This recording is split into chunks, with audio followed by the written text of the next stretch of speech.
Since January, the United States government has sold roughly $13 billion of Venezuelan oil, and there's an official government ledger online in Caracas that tracks what Venezuela received for it. I've had a quick look through it, and I'm pleased to report that it's a very easy read. It contains just one entry, a single transfer of $300 million recorded back in March. For a country sitting on the largest proven crude reserves on the planet, that's what accountants would describe as a light quarter. The 13 billion figure comes from analysis by the Financial Times, which leaves a $12.7 billion discrepancy between the oil that left and the money that arrived. Now, I'm sure that there's a perfectly good explanation and that it's all in a spreadsheet somewhere.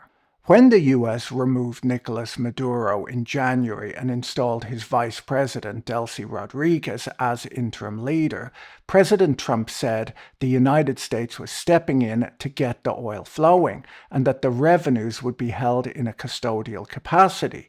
The State Department later added that financial monitoring was underway and that billions of dollars had been dispersed to the Venezuelan economy.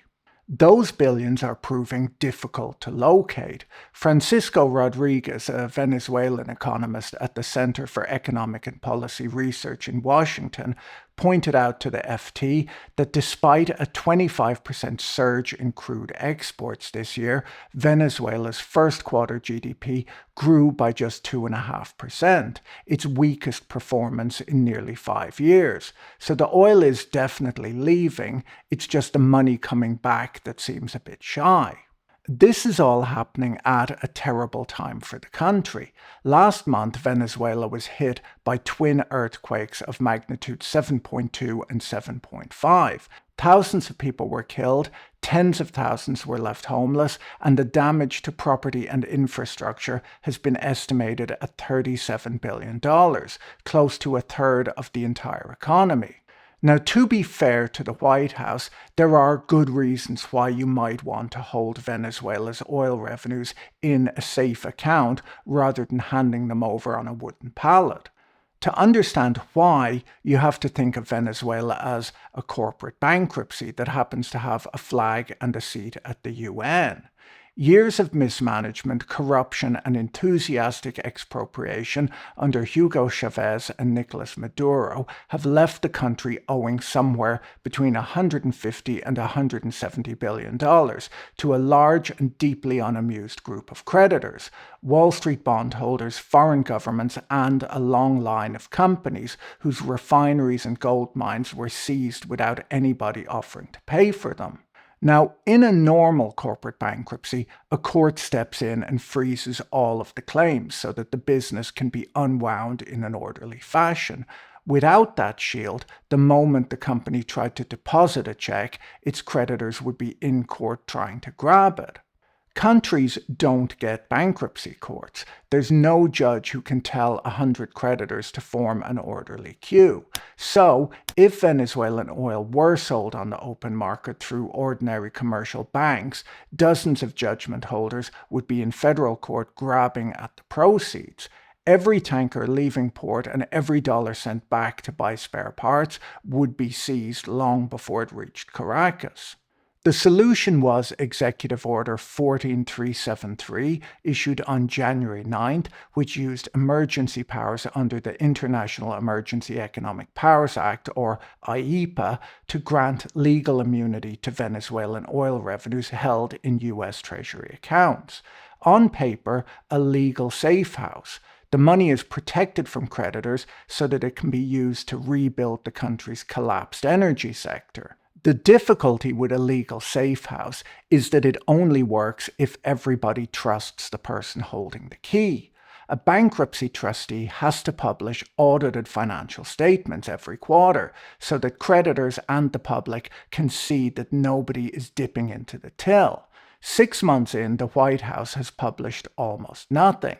The quarterly audits promised from KPMG have not appeared, which has led lawmakers from both parties to ask why Congress is being kept in the dark. And it only gets stranger. When the administration arranged its first sale of Venezuelan crude for $500 million, the money didn't go into a US Treasury account at all. It went into an offshore bank account in Qatar, which is not where I would have put it, but then again, I've never had to hide $500 million from anyone. The reason involves American victims of terrorism and a legal trap that Executive Order 14373 could do nothing about. But before we get to that, let me tell you about this week's video sponsor, Tailor Store, who I've been getting all of my new shirts from over the last year. Tailor Store make custom clothes designed for your body, so everything you buy from them fits perfectly, and to me that makes a huge difference. All you do is enter a few details on their website, they calculate a size for you and make a shirt that fits you perfectly. If it's not perfect the first time, they'll remake it for free. You can design your own shirt if that's what you want, or you can pick one of their designs. The online tool lets you specify everything: color, shapes, cuffs, fabrics, the type of buttons, and even monograms, so your style really shows through. This is their Phoenix white shirt with cutaway classic collar, convertible cuffs, and mother-of-pearl buttons. Tailor Store have helped over 300,000 customers since the company was founded in 2003, and they ship fast, so even though your shirts are made to measure, you won't be waiting around for them. Unlike traditional retail, nothing is produced in advance, so there are no piles of unsold stock, meaning far less waste. Tailor Store own their own production facilities, so they've removed all of the unnecessary middle layers that usually push prices up. What you're paying for is quality. If you want a more practical, smarter way to shop for clothes that fit you perfectly, click the link in the description. Tailor Store is offering my viewers 25% off their first order if they use the link and discount code below. It's a great way to get clothes custom made at a price that actually makes sense. To understand how the White House ended up running Venezuelan crude sales through a bank in Doha, you have to look at the testimony Secretary of State Marco Rubio gave to the Senate Foreign Relations Committee in January. Rubio described routing the first $500 million through Qatar as a short-term fix to a short-term problem. And there was a real problem. PDVSA, Venezuela's state oil company, was running out of places to store the oil. Tankers were sitting offshore full of extra heavy crude with nowhere to unload. And if the oil didn't move, the oil wells would have to be shut down, which risks permanent damage to the wells. So, the US administration brought in Vital and Trafigura to sell the stockpile, with the proceeds landing in an account in Qatar National Bank under US supervision. So why a Qatari bank account? Well, as Scott Anderson and Alex Zerdin pointed out in an analysis for Lawfare, there were two legal problems associated with putting that money into an American bank account, and they're both good ones. Ordinarily, when a president uses IEPA to freeze foreign assets, those assets are protected from court judgments. That's how the Bush administration held Iraqi oil revenues after 2003, when the country was being rebuilt. But in 2002, Congress passed Section 201 of the Terrorism Risk Insurance Act, or TRIA, which is what lawyers call a notwithstanding provision. The statute opens by saying that notwithstanding any other provision of law, anyone holding an unsatisfied court judgment against a terrorist party can seize that party's blocked assets in the United States, including, and this is the part that matters, the blocked assets of any agency or instrumentality of that party. A notwithstanding provision is Congress writing a law and adding in advance that it beats whatever else you were about to cite. It's the legislative equivalent of, I don't want to hear it. Venezuela has a big problem with that clause. US prosecutors have repeatedly accused the Maduro regime of assisting designated foreign terrorist organizations, the Colombia guerrilla groups FARC and ELN, and criminal outfits like Tren de Aguera.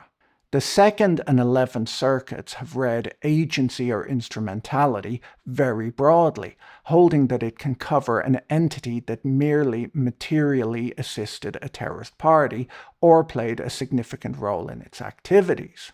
District courts have taken that standard and applied it to PDVSA, allowing people holding judgments against FARC to go after a Venezuelan oil company's frozen assets.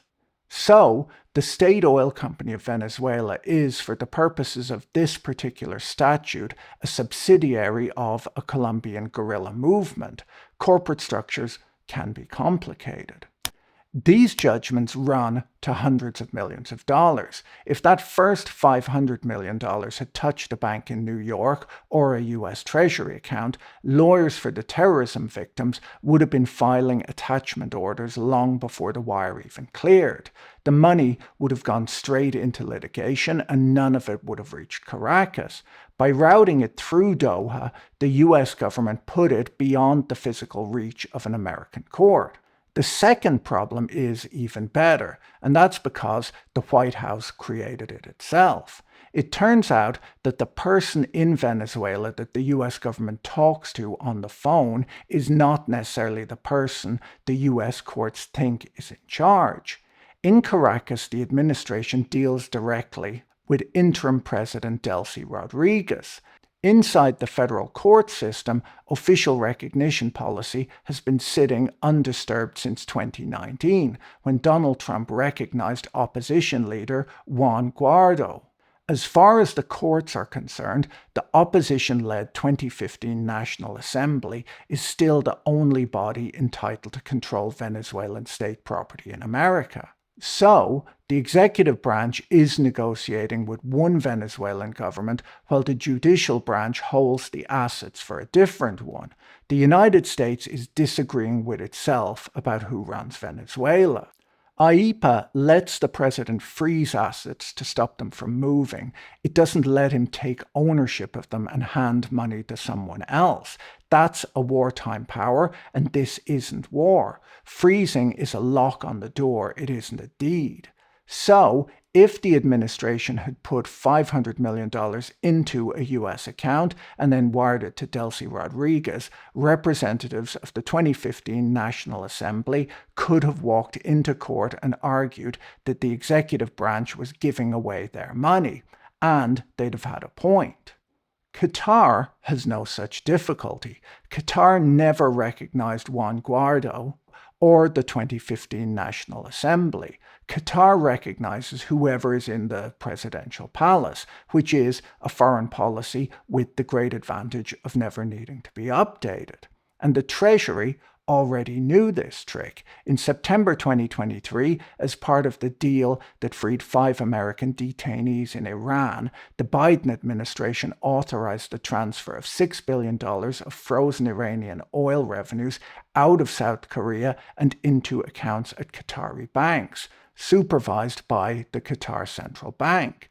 Iran never got the cash. The money could only be released to approved vendors for humanitarian goods under US oversight. And when Washington wanted the arrangement stopped after October 7th, Qatar stopped it. So, faced with a sudden mountain of unsold crude and a courthouse full of people holding writs, Doha was the easy answer. The difficulty is that moving cash offshore only works for cash. It does nothing for the kind of asset that can't be moved, which brings us to Citgo. If you've driven past a filling station anywhere in the United States, you've seen the red triangle. Citgo runs about 4,000 stations, along with pipelines, storage terminals, and 3 large refineries in Louisiana, Texas, and Illinois, that between them process over 800,000 barrels of crude a day. The facility in Louisiana, on its own, is the 7th largest refinery in the United States. Citgo is a 113-year-old American company that has been owned by Venezuela's state oil company since 1990. It was the most valuable thing Venezuela owned outside Venezuela, and the Gulf Coast refineries had been specifically re-engineered to handle Venezuelan crude, which is heavy, sour, and generally unwelcome elsewhere. The assumption in Caracas had always been that whatever happened at home, Citgo was untouchable, which brings us to the single most expensive lesson in corporate formalities ever administered. The reason a creditor normally can't touch a subsidiary that's a corporation is that a corporation is a separate legal person from its owner. Your creditors can come after you, they can't come after your company, and they can't come after your company's company.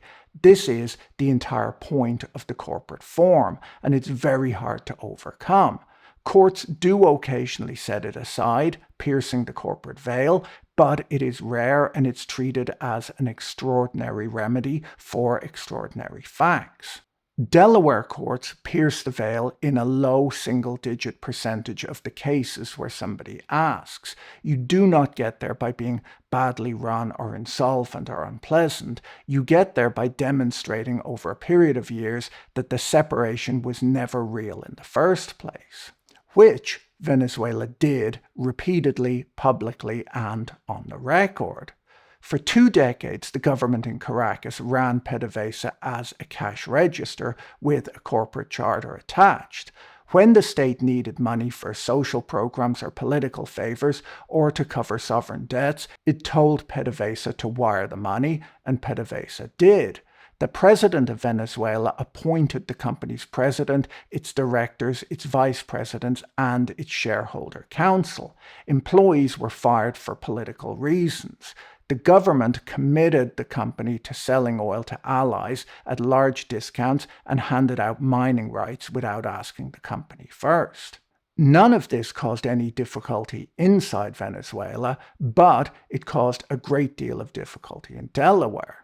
In 2016, a Canadian mining company called Crystalex won an arbitration award of $1.2 billion against Venezuela after Hugo Chavez nationalized its Las Cristinas gold operation in 2011 without paying for it. Venezuela declined to pay the award on the grounds that it didn't want to, so Crystalex registered the judgment in Delaware and went after PDVSA shares in PDV Holding, the company that owned Citgo. The argument was that PDVSA was the alter ego of the Republic of Venezuela, and that its American assets were therefore available to satisfy Venezuela's debts.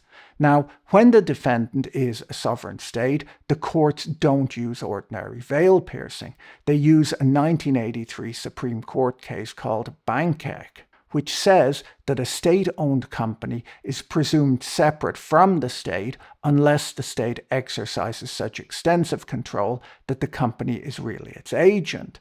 And Crystalex had been careful. They didn't ask the court to declare that PDVSA was liable for all of Venezuela's debts.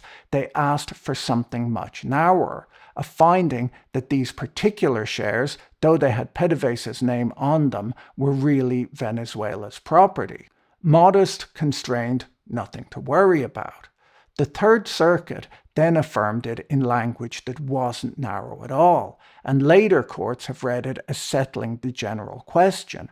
Crystalex asked for the door to be cracked open, and the appeals court removed the door entirely.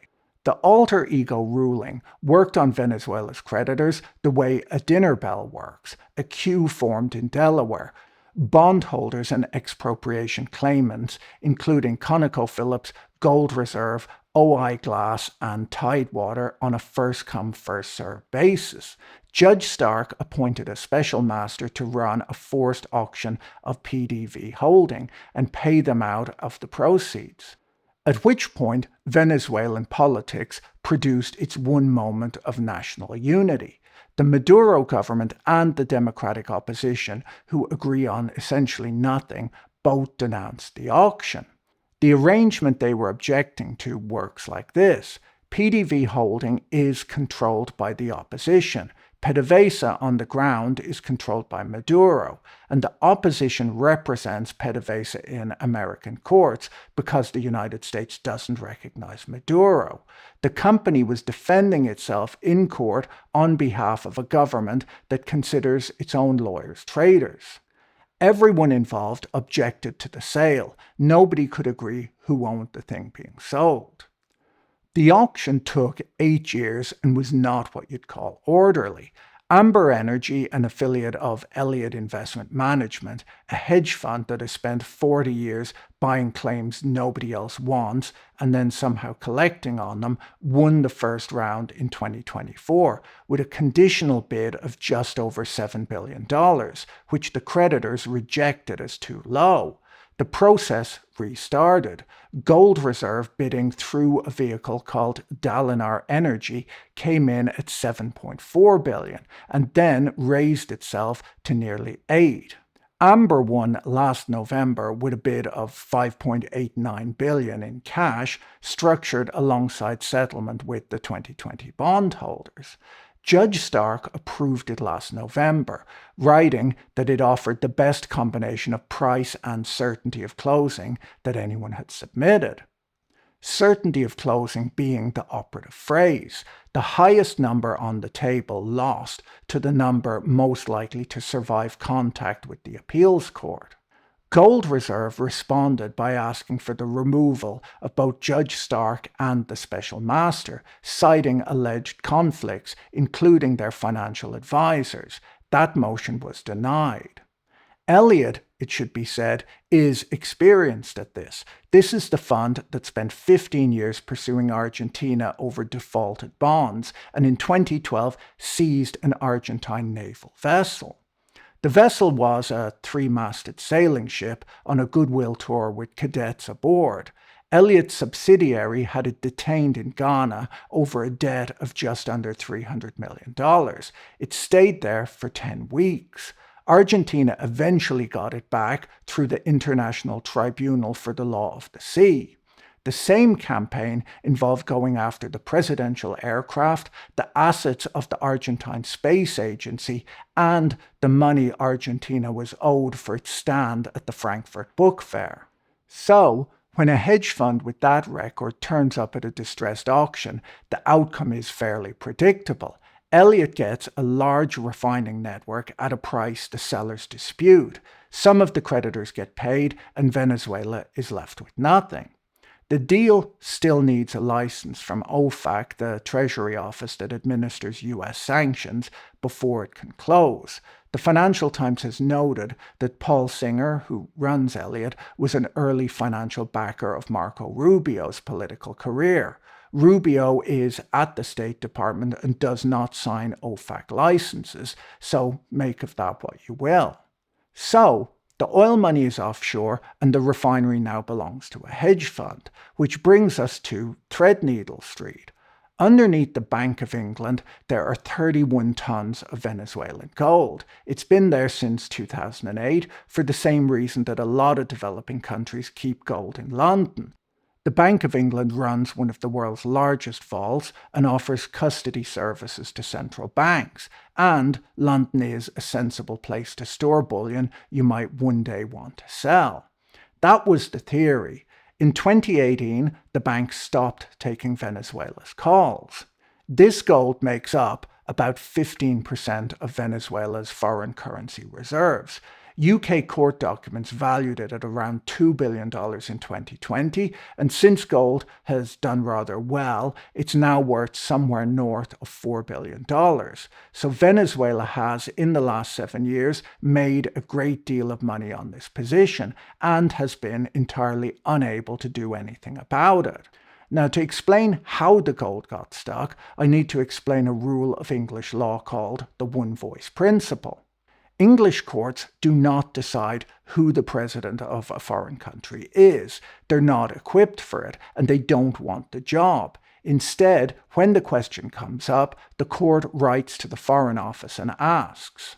Whatever the Foreign Office comes back with, the court treats as conclusive. The judiciary and the executive must speak with one voice on foreign affairs, so the court simply adopts the government's answer and gets on with the case. It's an elegant solution to a hard problem, and it works beautifully right up until the Foreign Office changes its mind. In February 2019, the then Foreign Secretary Jeremy Hunt issued a statement recognizing Juan Guaido as the constitutional interim president of Venezuela. Guaido, armed with a piece of paper from the British government, appointed his own board to the Central Bank of Venezuela. That board wrote to the Bank of England instructing it not to release the gold to Maduro. Guaido told the Financial Times in May 2020 that Britain would be financing torture by handing it over. At more or less the same time, Maduro's board of the same central bank sued the Bank of England to force it to hand the gold over, proposing that the proceeds go through the UN Development Programme to buy medicine and food during the pandemic. So, the English courts were presented with one central bank, two boards, both claiming to be the real one, issuing directly contradictory instructions about the same pile of metal. Both of them, it should be said, were correct, depending entirely on which government you asked. The case went to the UK Supreme Court, which handed down its judgment in December 2021. Lord Lloyd-Jones held that the one-voice principle bound the courts to accept the Foreign Office's statement. Guaido was the constitutional interim president, and Maduro was not the president for any purpose. Now, that reads like a win for the opposition, and it was reported as one. What Guaido had actually won was the right to stop anybody else from touching the gold. He couldn't get it out himself either. There were sanctions and further litigation, and the active state questions went back down to the commercial court to be argued about some more. The practical outcome of the highest court in Britain ruling in his favour was that the bars stayed exactly where they were. And then, in December 2022, Venezuela's opposition-led National Assembly voted to abolish Guaido's interim government, meaning that he was no longer the interim president of anything, and the British government stopped recognizing him. Maduro's lawyers were back in court more or less immediately, making what looked like an unanswerable argument. The UK doesn't recognise Guaido anymore. His central bank board was his appointment, so the appointment is void and the gold goes to Caracas. In June 2023, the Court of Appeal in Deutsche Bank versus Central Bank of Venezuela said no. Withdrawing recognition operates forward, not backward. Guaido was the recognised president at the moment he made the appointments, so the appointments were valid acts of a foreign state when made, and an English court cannot go back and unmake them. So, today's position is this. The courts can't take instructions from Maduro's board because the government didn't recognise Maduro. They can't take instructions from Guaido's board either because Guaido no longer holds the office he was recognised as holding. The board that has authority over the gold was appointed by a president who no longer exists on behalf of a government that was dissolved by its own parliament. The gold is in the custody of a bank that's willing to release it to whomever is entitled to it, and there's nobody left who's entitled to it. Last month, after the earthquakes, interim President Delcy Rodriguez wrote to King Charles asking him to release the reserves, saying that the gold belongs to Venezuelan people and is needed to deal with the consequences of the disaster. I should explain that the king cannot do this. He can't overturn the Court of Appeal. He can't instruct the Bank of England. And the last monarch who tried telling English judges what to do was Charles I, whose disagreement with Parliament ended with the removal of his head. The King's real functions are opening Parliament, signing bills that have already passed, and receiving visiting heads of state. The letter will have been read, acknowledged, and forwarded to the Foreign Office, which sits on King Charles Street, named after a different King Charles, and the address where this actually gets decided. Buckingham Palace has not publicly responded. The British government's position is also on the record. Speaking as Foreign Secretary earlier this year, Yvette Cooper told MPs that the government would continue not to recognise the leadership in Caracas and acknowledged that this would likely mean the bank continues to withhold the reserves. She said it was important to keep pressure in place for a transition to democracy reflecting the will of the Venezuelan people. Whether that position holds is now an open question. There's a new government in London as of this week, and Ed Miliband has inherited the file. Since the gold is stuck on a question of recognition, and recognition is a decision for the Foreign Office rather than the courts, a change of mind there would do more for Venezuela than any amount of litigation. There has been some parliamentary pushback. The Labour MP Richard Bergen filed an early day motion at the end of June calling for the immediate release of the gold. An early day motion is a formal parliamentary mechanism by which a member of parliament may register an opinion and it has no other effect whatsoever. His has 30 signatures, but there are 650 MPs. Meanwhile, the UN's emergency appeal, the immediate one for shelter, water and medical care rather than reconstruction, is looking for $296 million to cover 1.3 million people for 6 months. It has raised $300 million against a funding gap of $627 million. Rebuilding is a separate question and a much larger number. The UN Office for Disaster Risk Reduction puts the direct physical damage at $37 billion, $24 billion in buildings, $13 billion in infrastructure, and that figure doesn't yet include the cost of reconstruction, so it will rise. The gold under Threadneedle Street is worth about $4 billion, and it's appreciated by more than $2 billion while the argument about who owns it has been going on. So, while lawyers in Delaware and London argue about who's entitled to sell or store Venezuela's assets, Venezuela is dealing with what it's like to live in a country whose state has stopped working. After the earthquakes, the gaps became difficult to miss. The US military is currently running air traffic control at the main international airport in Caracas and helping to operate the coastal ports, because otherwise the relief supplies wouldn't get in. This produces some awkward photographs. American diplomats and military commanders have been pictured touring disaster sites alongside Diosdado Cabello, Venezuela's interior minister who controls the state security forces and the armed groups used against political opponents.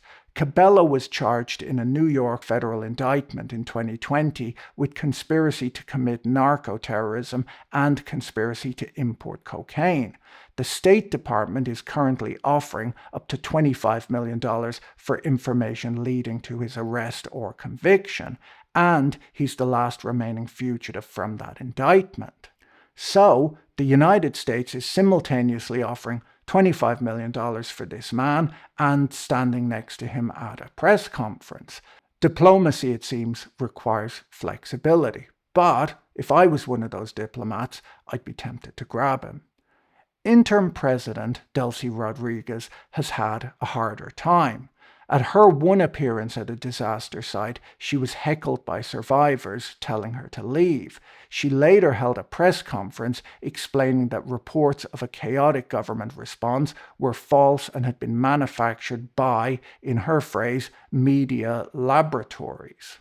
President Trump has been more supportive. He has called Rodriguez a terrific person doing a great job and told reporters that apart from the earthquake damage, it's a happy country again. The actual response has been large. Something like 30,000 first responders and more than 3,000 foreign rescuers deployed, along with 137 search and rescue dogs from more than 20 countries. The best known of them is a border collie named Tsunami, adopted from a shelter in Caracas 9 years ago, who worked at the Turkey-Syria earthquakes in 2023 and has located 26 survivors in this one. He is retiring after this deployment. The American contribution has been substantial. US officials leading the effort say that they have spent around $310 million, diverted over £1 million of relief supplies, and donated 10 refrigerated containers to help store the dead. The Atlantic notes that this still lags well behind what the United States spent after comparable disasters in the region, including the Haitian earthquake of 2010. Tom Fletcher, who runs the UN relief effort, says another $300 million is needed to reach more than 1 million people requiring life-saving support. Meanwhile, the opposition, the people who would have to form the elected government that could actually unlock any of these assets, has not been having a good time either. Maria Corina Machado was barred from standing in the 2024 election, spent much of the following year in hiding, and won the 2025 Nobel Peace Prize for her work promoting democratic rights and for unifying the opposition behind the demand for free elections.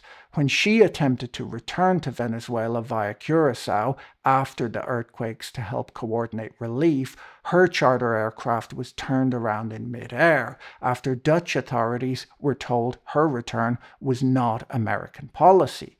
Axios reported that senior U.S. administration officials described her attempt to return as grotesque political opportunism.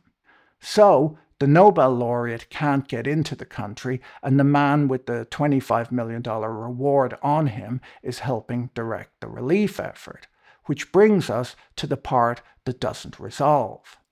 There is a serious argument for not handing billions of dollars in oil revenue and gold to the current government in Caracas. It's largely the same political class that presided over a 75% contraction of the economy, expropriated foreign businesses, and ran the state oil company so far into the ground that a Delaware judge eventually ruled that it was indistinguishable from the state itself. Handing that group billions of dollars and asking them to spend it wisely would be optimistic. The alternative, currently in operation, is that a foreign government takes control of the oil exports, the refineries and the gold, and holds the proceeds in accounts nobody can audit while the country deals with $37 billion of earthquake damage. Both of these are bad options.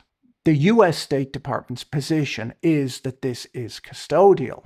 The money belongs to Venezuela, disbursements are monitored, and the arrangement exists for the benefit of the Venezuelan people. President Trump has described it quite differently. The Financial Times reports that speaking in June about the January operation, he said that it took 48 minutes to win that war, that the US had brought millions of barrels of oil out, that the operation had paid for itself 28 times over, and that the US is making a lot of money too. Both of these things are being said about the same $13 billion.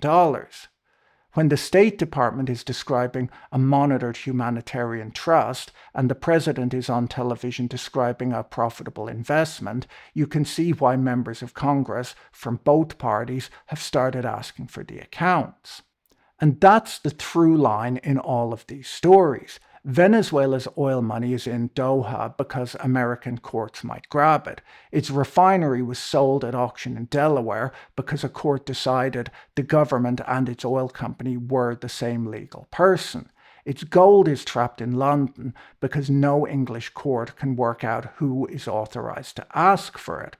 None of those things happened because anyone doubted the assets belonged to Venezuela. They happened because sovereign wealth held abroad only stays yours for as long as other people's institutions agree that there's somebody legitimate to give it back to. When that stops being clear, ownership turns into a question, and questions get answered by judges, custodians, and creditors, none of whom are Venezuelan, and all of whom are following rules that make perfect sense individually. An internationally recognized elected government is not just the nice democratic outcome for Venezuela. At this point, it's the only mechanism that exists for getting the accounts unfrozen, stopping the auctions, and putting anyone in a room who can sign for the money. So that's where we are. $13 billion of oil that nobody can account for, a refinery sold to a hedge fund, 31 tons of gold that is appreciated by $2 billion while sitting in a vault that no one can open, and a country trying to clear rubble. If you found this video interesting, you should watch my video on what Trump's China visit actually achieved next. Don't forget to check out our sponsor, Taylor Store, using the link in the description. Have a great day and see you in the next video. Bye.